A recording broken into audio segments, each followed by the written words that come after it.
कारण कहीं निलंबित हेली मुझे बुझीपार ना कारण मुझे जड़े विजु जनता दल हो कि जनता पार्टी हो जड़े शृंखलित सभ्य विजु बाबू समय काम कर मोर रेकग्निशन कि मोर कई जड़े मत राजनीति को आणिकी पहुँची से कथा नुहे। भद्रकर पूर्वतन सांसद मंजुलता मंडल और धामनगर पूर्वतन विधायक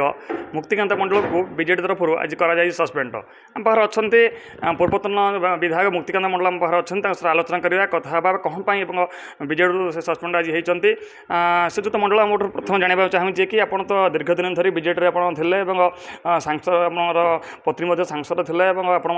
विधायक पूर्व विधायक थे चेयरमैन थे सरपंच थे दीर्घ दिन धरी बीजेडी कार्य कराया कौन आज है दल विरोध सस्पेंड बड़ आश्चर्य कथा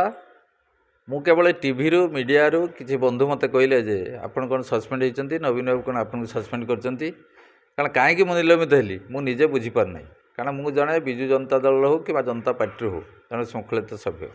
विजु बाबू समय काम कर मोर रेकग्निशन कि मोर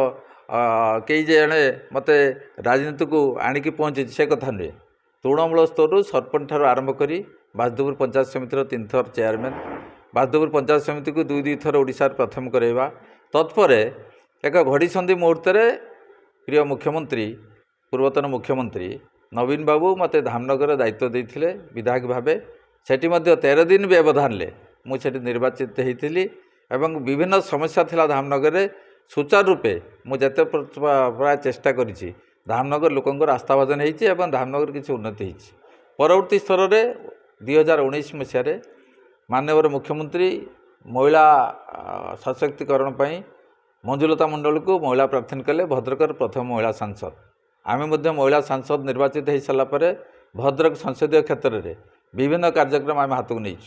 कारण जेहेतु से विजु जनता दल सरकार केंद्र सरकार सहित बीजेपी सरकार सहित जे समझौता थिला एवं विभिन्न समय विभिन्न बिल को समर्थन करवा कि राष्ट्रपति को भोट दबा कि उपराष्ट्रपति को भोट दबा सबू क्षेत्र में से भद्रक संसदीय क्षेत्र में मंजुलता मंडल अनेक कार्य हाथ को नहीं बड़ दुखर कथा मु जड़े शृंखलित तृणमूल कर्मी मु कर्मी आज नेता है माननीय प्रभात पुरुष विजय को आशीर्वाद हो कि नवीन को आशीर्वाद हो गोटे समय 2015 मसीह रिपोर्ट कार्ड जिते मो निर्वाचन मंडल प्रथम वर्षर सफलता धामनगर मु नवीन बाबू को देखी नवीन बाबू से अन्य समस्त विधायक को राज्यर जे कही ये मुक्तिकांत मंडल बोली तुम रिपोर्ट कार्ड मत दियो एणे मु एक उदाहरण सृष्टि करी नवीन बाबू सारा ओडिशा रे जेतेबेले उपनिर्वाचन हुए मत दायित्व देइछंती आज सारा ओडिशा रे जो माने विजु जनता दल जे वरिष्ठ नेतृत्व अच्छी सी मत जानी एणे बड़ दुर्भाग्यर कथा भद्रकर विजु जनता दल भुशुड़ी जाऊा समय भद्रकर आज दिन में चेयरमैन ना जिला सभापति केतबले से अपसारण हेले सी भी निजे जगन्नाथ स्वाई जानी ना भद्रकर एभली घड़ीसंधि मुहूर्त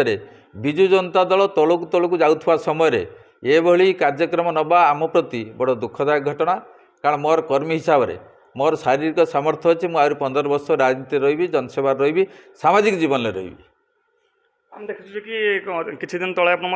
विभिन्न बीजेडी जो कार्यक्रम सामिल होते जो चाषी मारणा नीति जो आपंकर चलता आंदोलन से सरकार को घेरी विजु जनता दल पर कि दल विरोधी कार्य जो कमी कौन 24 मसीहा निर्वाचन पर जिते दल सारा ओडिशार पराजय वर्ण कला कई भावी नथिले नवीन बाबू षष्ठ थर मुख्यमंत्री हो पारे ना नवीन बाबू दुईठू निर्वाचित निर्वाचन रणांगल गोटे गोटे निर्वाचन पराजित हे बोली कई भावी नथिले आज पर्यंत भी समस्ते भावी विजु जनता दल षष्ठ थर सरकार करिवो मु मध्य निर्वाचन पर आम मंजुलता मंडल दलर विभिन्न समय नवीन बाबू आम देखा करूँ नवीन निवास को जाइछु एवं इतिमध्य भद्रक जिलार जिते विजु जनता दलर गड़ भुशुड़ी जाऊला नवीन बाबू पाखे जो खबर पहुँचला 4 जन पंचायत समिति अध्यक्ष दल छाड़े नवीन बाबू नवीन निवास को डाक आम परामर्श देते किभली ये क्राइसिस दूर हो पार आम दायित्व देते सेठी प्रफुल्ल सामल थे निर्वाचित विधायक थे दलर वरिष्ठ नेता थे आम से आसला से कथा हो पारा नहीं 4 जन जे चेयरमैन दल चल जाते परवर्ती समय पुणी नवीन बाबू भद्रक जिलार नेतृत्व जितेबाला नुआ निर्वाचित नुआ आपणकर चेयरमैन आपणकर सभापति हेले ନୂଆ ଦଳର ସଭାପତି ହେଲେ ଜଗନ୍ନାଥ ସ୍ୱାଇଁ ଦଳରୁ କେତେବେଳେ ଅପସାରଣ ହେଲେ ସେ ନିଜେ ବି ଜାଣିପାରିଲେ ନାହିଁ। ଯେତେବେଳେ ନୂଆ ସଭାପତି ହେଲେ ନବୀନ ବାବୁ ପୁଣି ଆମକୁ ଡାକିଲେ, ଆମେ ପୁଣି ଯାଇଥିଲୁ ଏବଂ ନବୀନ ବାବୁ ଆମକୁ ଉପଦେଶ ଦେଇଥିଲେ ତୁମେ ଚାଷୀ ଆନ୍ଦୋଳନ ହେଉଛି, ଚାଷୀ ଆନ୍ଦୋଳନ ସାମିଲ ହୁଅ, ବିଜୁ ଜନତା ଦଳ ସଂଗଠନକୁ ମଜବୁତ କର। କିନ୍ତୁ କେଉଁଠି ତ୍ରୁଟି ରହିଗଲା ଆଜି ଦିନରେ ଆମକୁ ନିଲମ୍ବିତ କରିବାରେ ଆମେ କାରଣ ମଧ୍ୟ ପାଉନାହୁଁ। ଏ ନେଇ ଆପଣ ଯେଉଁ ସୁପ୍ରିମୋ ଅଛନ୍ତି ନବୀନ ପଟ୍ଟନାୟକ ବିଜେଡ଼ିର, ତାଙ୍କ ସହିତ ଆପଣ ଭେଟିବେ କି ଦଳ ପଚାରିବେ କି? ମୁଁ ଚିନ୍ତା କରିବି କାରଣ 6 ତାରିଖ 5 ତାରିଖ ପର୍ଯ୍ୟନ୍ତ ମୁଁ ବିଜୁ ଜନତା ଦଳରେ ଥିଲି। 6 ତାରିଖ ଦିନ ପାଉଛି ନିଲମ୍ବନ ପତ୍ର। ଆଉ ଗୋଟେ ଚର୍ଚ୍ଚା ଚାଲିଛି ବର୍ତ୍ତମାନ ଯେ କି ଆଗାମୀ ଦିନରେ ବିଜେପିରେ ମୋର ସାମିଲ ହେବେନି ଗୋଟେ ଚର୍ଚ୍ଚା ବର୍ତ୍ତମାନ ଆସିଛି, ସେ ନେଇ କ'ଣ କହିବେ? ମୁଁ ତ ଆଜି ଦିନରେ ବିଜୁ ଜନତା ଦଳରେ ଥିଲି। ଏଇଭଳି ଚର୍ଚ୍ଚା ଯେତେବେଳେ ମଞ୍ଜୁଲତା ମଣ୍ଡଳ ସାଂସଦ ଥିଲେ, କାରଣ ଅନେକ ନିର୍ବାଚନ ମଣ୍ଡଳ ସଂସଦୀୟ କ୍ଷେତ୍ରରେ କାମ ମନ୍ତ୍ରିମଣ୍ଡଳଙ୍କ ପାଖରେ ପଡ଼େ, କେନ୍ଦ୍ରମନ୍ତ୍ରୀଙ୍କ ପାଖରେ। ଆମେ ଧର୍ମେନ୍ଦ୍ର ପ୍ରଧାନ ପାଖକୁ ଯାଇଥିଲୁ ଯେ ଟେକ୍ସଟାଇଲ ପାର୍କିଂ ପାଇଁ, ଆମେ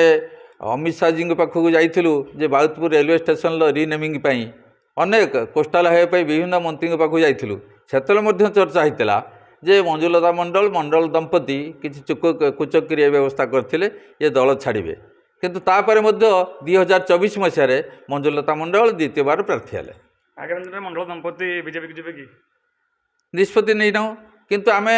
ସାମାଜିକ ଜୀବନରେ ରହିବୁ, ରାଜନୀତିରେ ରହିବୁ। ଯେହେତୁ ଆମେ ଶାରୀରିକ ସକ୍ଷମ ଅଛୁ, ଲୋକମାନଙ୍କର ସେବା କରିପାରିବୁ, କାରଣ ଲୋକମାନଙ୍କର ଆସ୍ଥାଭାଜନ ଆମ ଉପରେ ଅଛି।